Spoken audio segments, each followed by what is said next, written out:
We are well into the 2020s, and I just find it sad when people are talking about good hair, bad hair. Like, healthy hair is good hair. Good hair is healthy hair. Hello everybody, and welcome back to my channel. And if this is your first time here, hello, welcome. This is Essential Patience, and I am Patience. And in today's video, we are doing another natural hair tips video. So as you know, by now, I'm going to review some natural hair tips or just people doing their hair, and I'm going to give my opinion on it. And you be sure to give yours as well in the comment section. So let's get straight into it. But before we do, remember to subscribe to my channel if you haven't already, like this video, and let's get straight into it.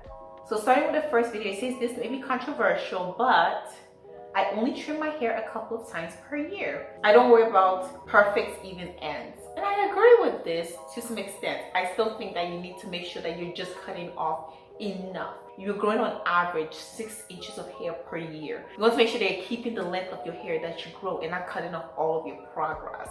But it's still good to have good ends and make sure you just get off all the split ends. So it doesn't matter if you only trim once a year, every other month. As long as you're getting off all the damage, you will be good. But she has really nice healthy hair. You can see the shrinkage and how her hair stretches to look so beautiful. And even if you look at the ends of her twist, I think they could use slight cutting, but these look really good. So I don't see a problem with what she's doing. It obviously works for her, and that's great. Let's move on to the next video.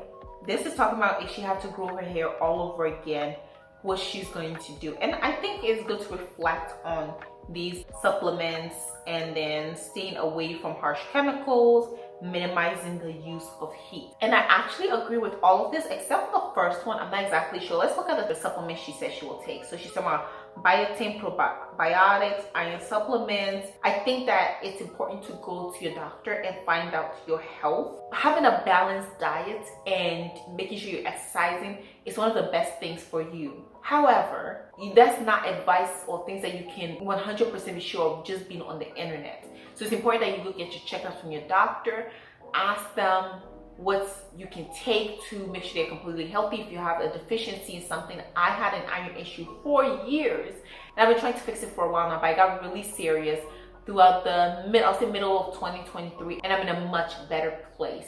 But I'm not gonna take advice of the internet, and you also don't want to try to shortcut your way to long hair. And by shortcutting, I mean just buying things that you think is going to help you grow your hair or grow it faster. You need to also go through the process. This will just make sure that you're growing healthy hair and that you're maintaining the 6 inches you grow per year. But I don't think it's gonna make a huge difference growing more than the average person, just making sure that you are up to par. So the comments say step 4 is to have good hair. Seriously, I don't like it when people do that. Like, am I the only person that kind of get the ick when people do stuff like that? We are well into the 2020s, and I just find it sad when people are talking about good hair, bad hair. Like, healthy hair is good hair. Good hair is healthy hair.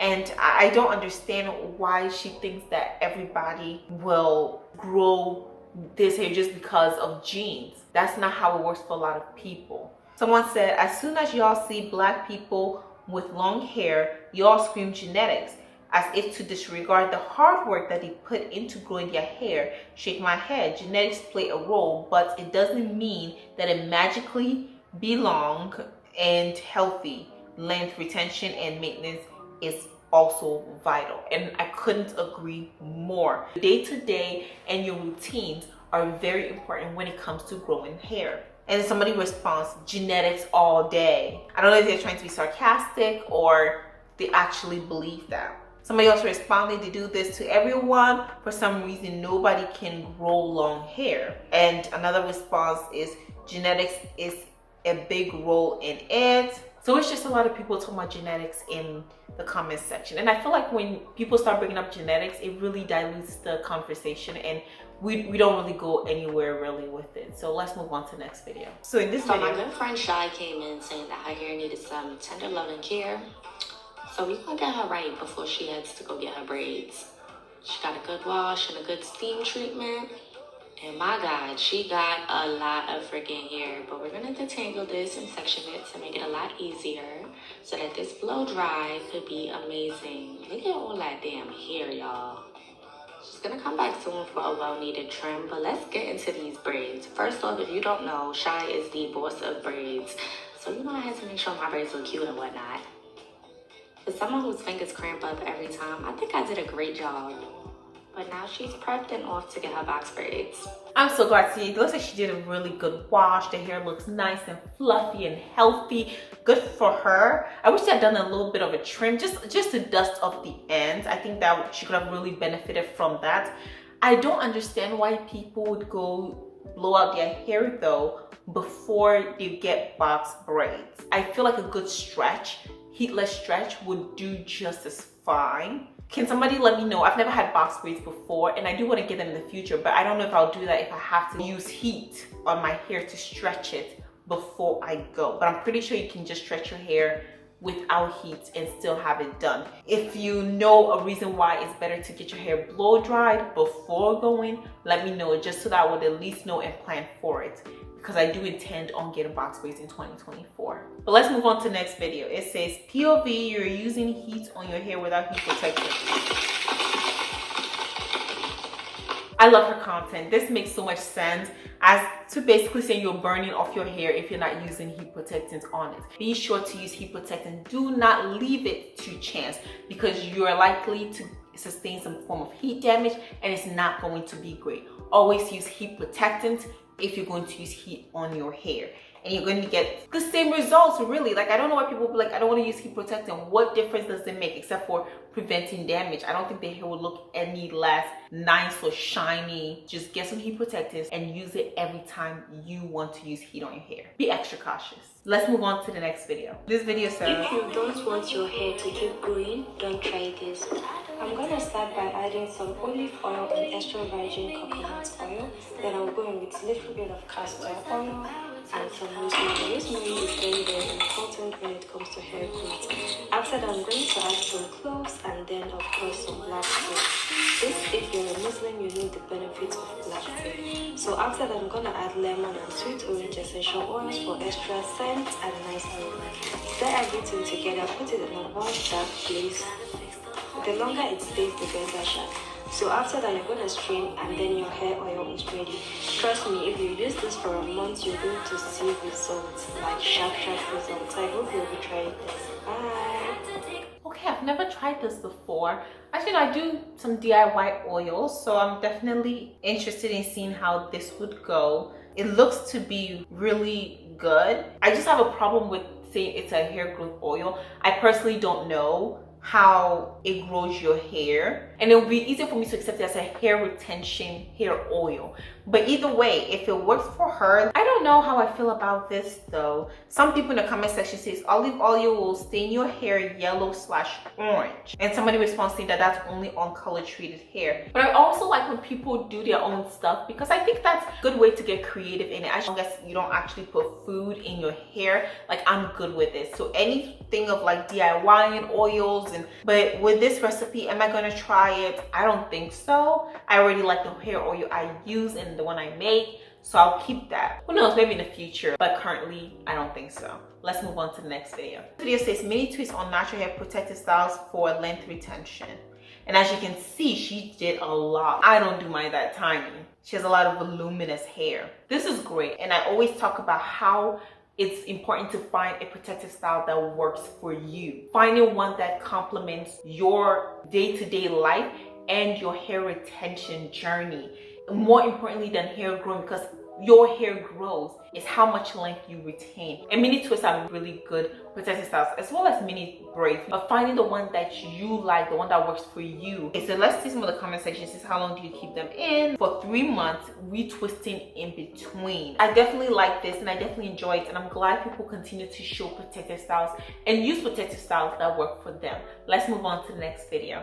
So this video says mistakes that can lead to bald spot. Scratching scalp too much. So this is a mistake she said can lead to bald spots. I've never had a bald spot beyond maybe my edges, but I think that one's more so how I naturally am versus anything else. But I have seen growth over the years. My hair has come more forward. Like when I used to get haircuts, like I would cut my hair all the way and start from here, so my hairline was more pushed back. But I really think that if you keep your hands in your hair way too much, you cause breakage. So it's no surprise that it leads to bald spots. I will definitely have to do some research, but I have read of people who pull their hair out, and that could be something that they don't notice for a very long time until they see visible evidence of it. So that can definitely lead to bald spots. So please be careful with putting your hands in your hair and maintain a good relationship between your hand and your hair, and don't pull it out because you can cause bald spots. Now let's move on to the next video. So, Yes.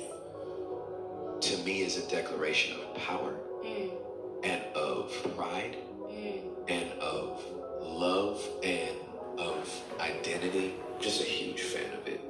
I really am. I'm a huge fan of it. I understand why we do the wigs and I understand it. But I understand it, but I would never demand it. Yeah. I would never demand it. Many women that I see with naturals, I go out of my way to tell them how beautiful their hair looks. And just to see their shoulders rise and that smile beam across their face. It's just, I don't get tired of it. I just don't get tired of it. So I celebrate you. It's finally wash day, and this time around, when I was making the bentonite clay marks, I used okra flaxseed. I boiled it, strained, and I used it as the water for mixing the bentonite clay, and I love it so much, the way it has hydrated my hair, and it feels so good on my scalp and my hair. Wash days are the best days. My hair is gonna feel refreshed and smell good. I can't wait. Wow, well, this is beautiful, and I definitely find it to be good when people compliment people's natural hair. I definitely try to do that. When I see some people wearing their natural hair, I do tell them how beautiful it is, and so I'm glad that he's doing the exact same thing. She's a wash days are the best days. I don't know about all of that, but I would say that definitely it looks like she found a good routine that works for her. She's working in sections. Your natural hair benefits from you taking your time to do it gently and getting every part of it. Now let's move on to the next video. Let me This show video you a says, cute and easy protective hairstyle. I'm going for a double bubble ponytail, but I want texture, so I'm using Shea Moisture's coconut, hibiscus, and flaxseed defining styling gel for my twist out and to slick down my hair. I'm separating my ponytail in two since I want two bubble ponytails, and spraying my hair with Tresemé's extra hold hairspray to tame away any flyaways. Don't forget your scarf, and voila, you got yourself a cute and easy hairstyle that can be worn for several days. cute hairstyle. I personally will not do this or wear it for several days, and here's why. The first one is the gel. I personally cannot take gel in my hair, especially for several days. It is way too much for me. It's literally been like 4 years since I used any type of gel on my head. It would definitely take a lot for me to put gel in my hair and have it stick for several days. I think it would be very uncomfortable. Not to mention that it's in a ponytail style. Now mind you, it's not tight ponytail, it's very loose, but I still will be careful leaving it in my hair for several days.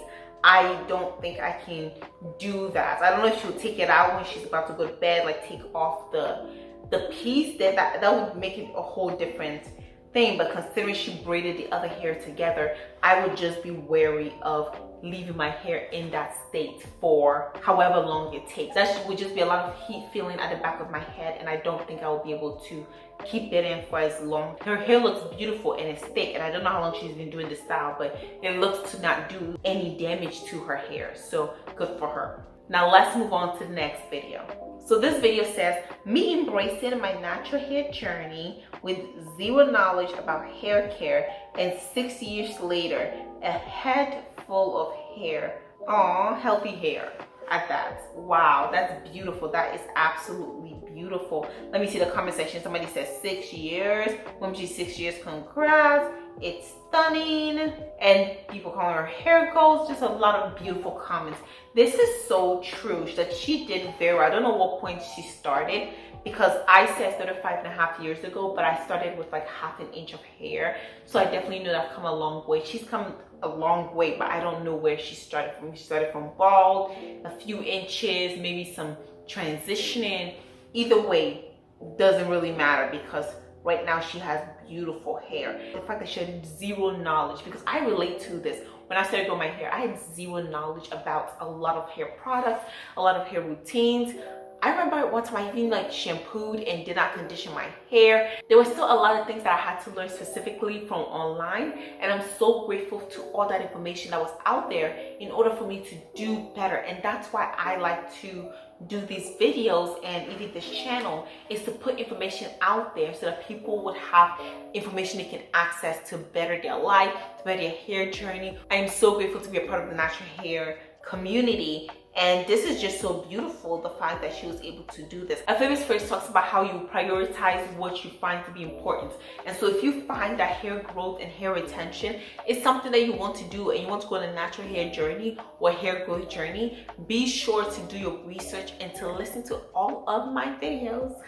Listen to all of my hair videos, because I think you really want to be exposed to information about people who've already been there so you don't make the same mistakes. So let's move on to this last video, which talks about thicker hair tips for real fast results. Blowout only, no silk press. Okay, I think if you want your hair out, that's the option, but you already have to have a thick hair before you do this. Let me see the comment section. It says, I thought I was the only one that felt this way. I agree, only blowouts over here. They look much better than a silk press. I can't completely agree or disagree with the statement. I think it goes from person to person, and we all see things differently, and that's where the major differences come in. Somebody also says, how you get that blowout this straight though. I'm not the type of person who can get such a straight blowout, but I'm pretty sure the tool matters, and that's why I'm really interested in getting the red hair, because that one seems to really perfect people's hair into looking as straight as possible without a silk press. But I definitely think that with this, you have to know that even though it's like really fast, you're not really growing your hair. In order to grow the hair, it takes time.